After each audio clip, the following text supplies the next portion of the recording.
समस्याओं का समाधान होना चाहिए और उनकी सबसे बड़ी समस्या है मिनिमम सपोर्टिंग प्राइस। एमएसपी का कानून बनना चाहिए, क्योंकि आज एमएसपी का कानून की कोई इज्जत बाकी नहीं रह गई है।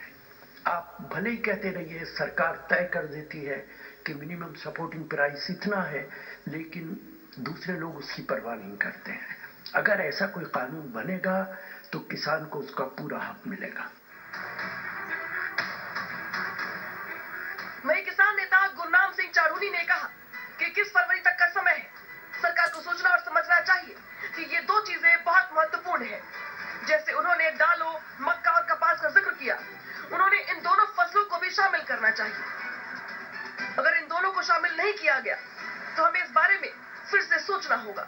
हमने फैसला लिया कि अगर सरकार 21 फरवरी तक नहीं मानी तो हरियाणा भी आंदोलन में शामिल होगा। Bureau report, Republic Bharat.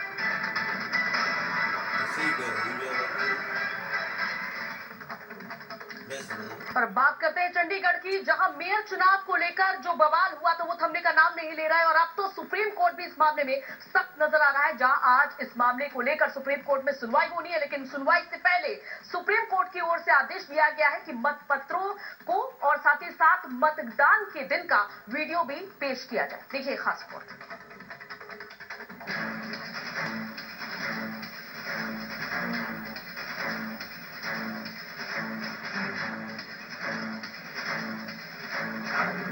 Chandigarh की लड़ाई, दिल्ली में सुनवाई।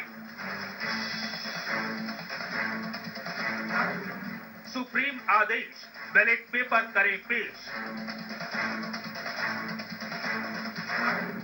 रिटर्निंग ऑफिसर ने माना सुप्रीम कोर्ट में कबूलनामा। चंडीगढ़ से दिल्ली तक मेयर चुनाव को लेकर सियासी घमासान छिड़ गया है। आप और कांग्रेस ने मामले को लेकर सुप्रीम कोर्ट का दरवाजा खटखटाया है तो सुप्रीम कोर्ट ने रिटर्निंग ऑफिसर को कड़ी फटकार लगाई। अब आज एक बार फिर सुप्रीम कोर्ट इस मामले की सुनवाई करने वाला है। दोपहर 2 बजे सुनवाई होनी है, लेकिन शीर्ष अदालत ने सुबह 10:30 बजे तक कोर्ट में बैलेट पेपर और मतगणना का वीडियो लाने को कहा है। साथ ही उसने पंजाब हरियाणा हाईकोर्ट को सभी रिकॉर्ड सुरक्षित सुप्रीम कोर्ट तक पहुंचाने के इंतजाम करने का आदेश दिया है। इससे पहले सोमवार को सुनवाई के दौरान सुप्रीम कोर्ट ने चंडीगढ़ में दल बदल पर चिंता जताई। साथ ही रिटर्निंग ऑफिसर के वीडियो को देखने के बाद अनिल मसीह को जमकर फटकारा।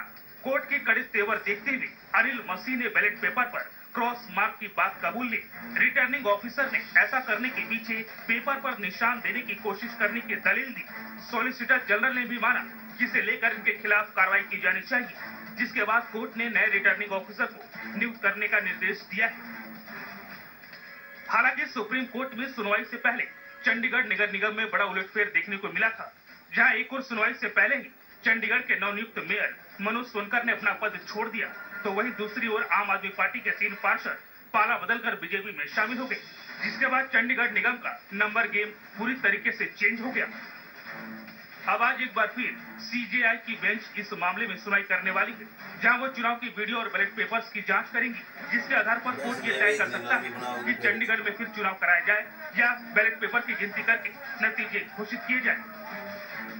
Bureau report, Republic Bharat.